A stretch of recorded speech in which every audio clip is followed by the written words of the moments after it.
आप लोगों ने एक लंबी लड़ाई लड़ी, मुकेश भाकर का 6 महीने के लिए निलंबन कर दिया गया। अभी तो पिछली सरकार में भी देखने को मिल रहा था, विधायक इधर जा रहे हैं उधर जा रहे हैं, तय ही नहीं कर पा रहे विधायक। एक आप क्राउड फंडिंग की बात कर रहे हो। आज मेरे साथ हैं भादरा विधायक अभिमन्यु पूनिया। पूनिया जी, विधानसभा के आखिरी 2 दिनों में आप लोगों ने एक लंबी लड़ाई लड़ी, मुकेश भाकर का 6 महीने के लिए निलंबन कर दिया गया।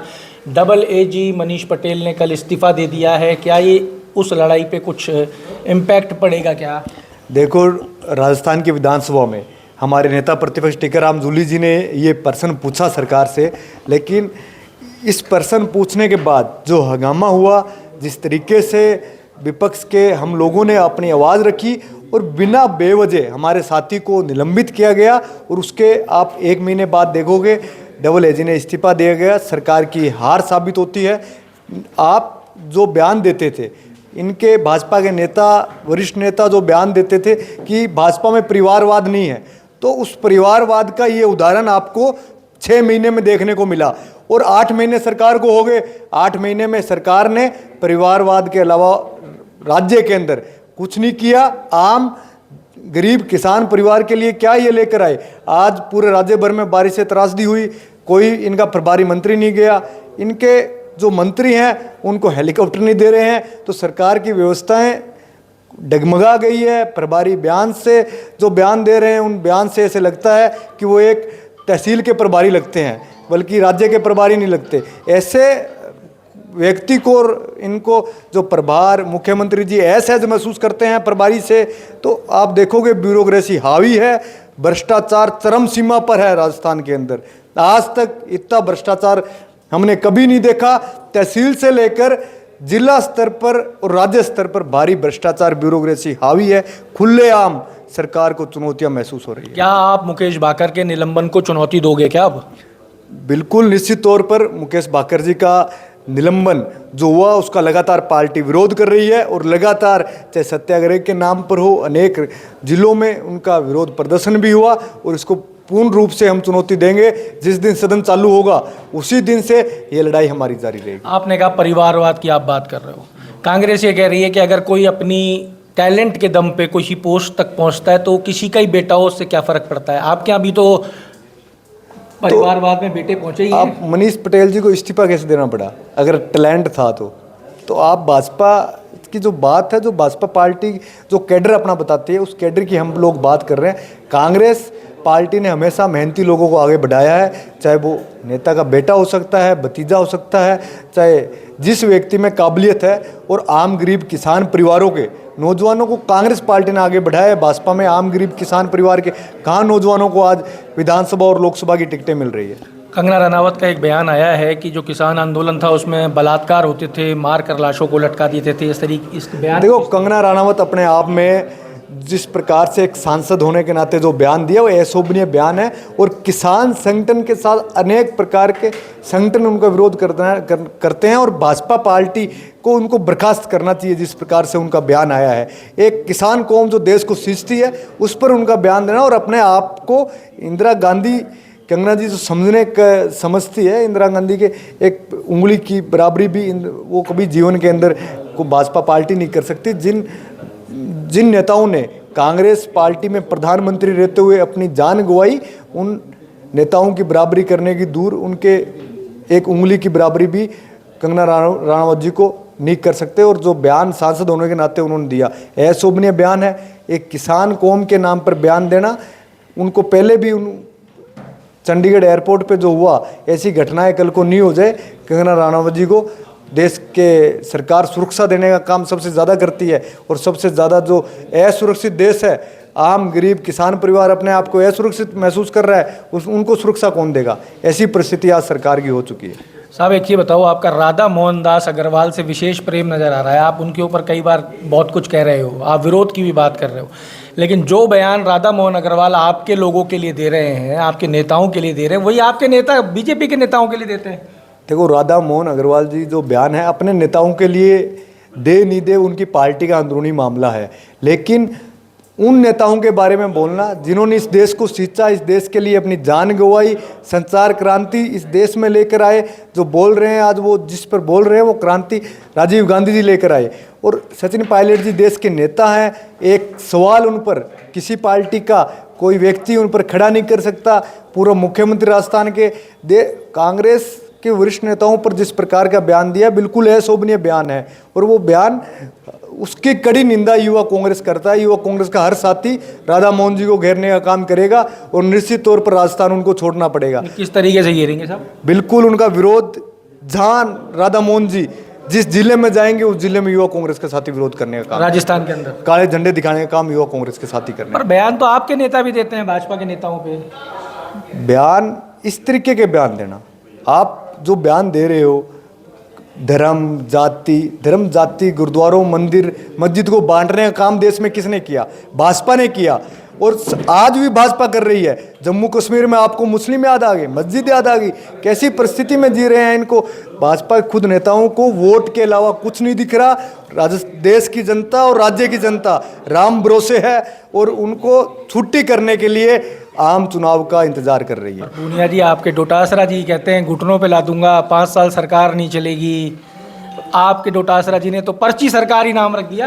देखो, डोटासरा जी पर्ची सरकार कहते हैं, दिल्ली से पर्ची आई तभी सरकार बनी है। और भजनलाल शर्मा जी अपने आप में मुख्यमंत्री होते हुए ऐसे ऐसे महसूस कर रहे हैं। प्रभारी जी जिस प्रकार से बयान दे रहे हैं, जिस प्रकार से वरिष्ठ नेताओं के बारे में बयान दिया, जो छात्र राजनीति से 7-7 बार विधायक रहे, उनके बारे में बोलना अपनी पार्टी में, तो कम से कम उनके अपने गिरेबान में उनको झांक के देखना चाहिए। अब उनके मंत्री नहीं मान रहे हैं, मंत्री इस्तीफा दे रहे हैं, इस्तीफा ले नहीं रहे हैं।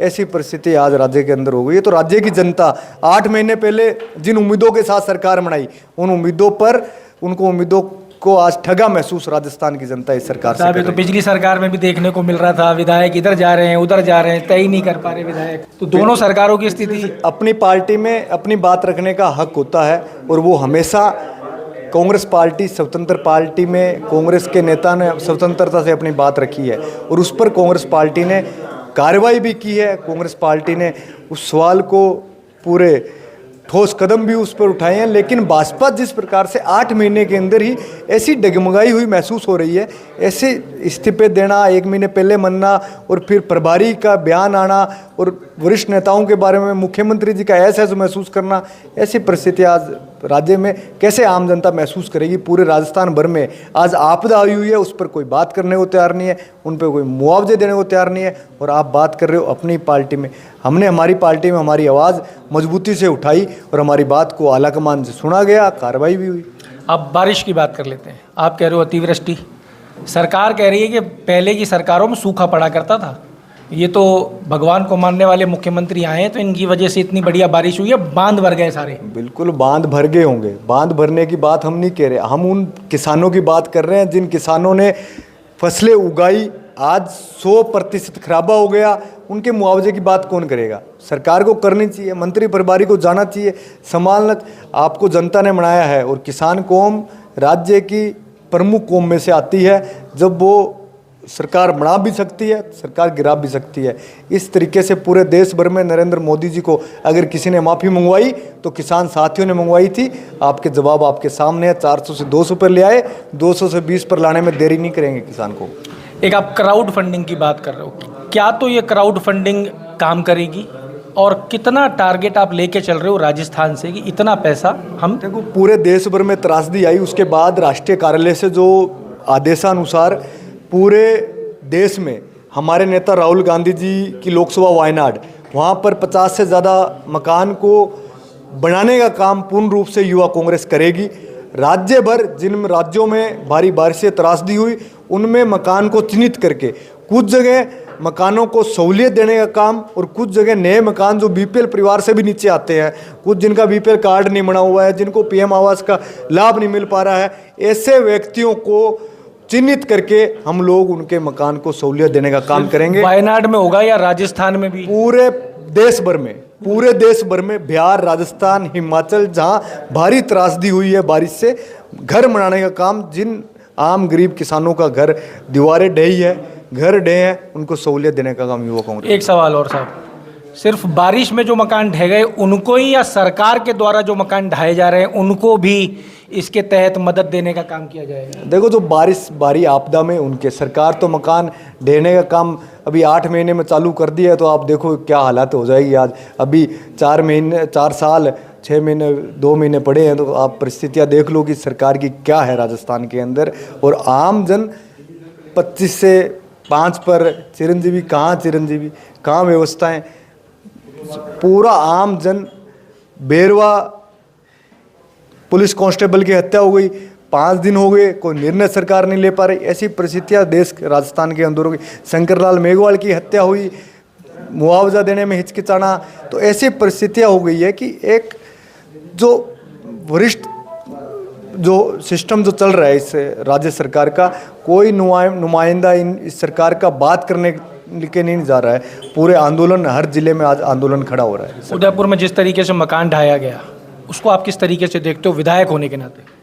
देखो, उदयपुर के अंदर जो घटना हुई बहुत निंदनीय घटना थी। उसका मकान ढाना सरकार का फैसला सही भी है, इससे पहले भी मकान ढहे हैं। अब इस मकान को किराए पे थे नहीं थे, उस मकान मालिक ने क्या कार्रवाई, इस पर सरकार को सोचना चाहिए था, निर्णय लेना चाहिए था। सरकार को कई चीज़ों पे सोच समझ के निर्णय लेना चाहिए था। मुकेश भाकर का जो निलंबन है उसके ऊपर विधानसभा के अंदर आवाज़ उठाई जाएगी, ये कहना है विधायक अभिमन्यु पूनिया का। ये क्राउड फंडिंग की बात कर रहे हैं, जिसके तहत वायनाड और राजस्थान के जो मकान अतिवृष्टि के अंदर नुकसान हुआ है उनको मदद पहुँचाने के लिए युवा कांग्रेस काम करेगा और इसके लिए क्राउड फंडिंग इकट्ठी करेगा। इन्होंने कई चीज़ों के ऊपर और बात की है, जिसमें से एक विशेष है कि इन्होंने कहा है कि कंगना रनौत इंदिरा गांधी नहीं बन सकती है। राजनीति चलती रहेगी। आप हमारे साथ जुड़े रहिए। अमर उजाला के लिए जयपुर से मैं आशीष। अगर आप ये वीडियो YouTube पर देख रहे हैं तो हमारे चैनल को सब्सक्राइब करें और बेल आइकन को दबाना ना भूलें। अगर आप Facebook पर ये वीडियो देख रहे हैं तो हमारे पेज को लाइक करें।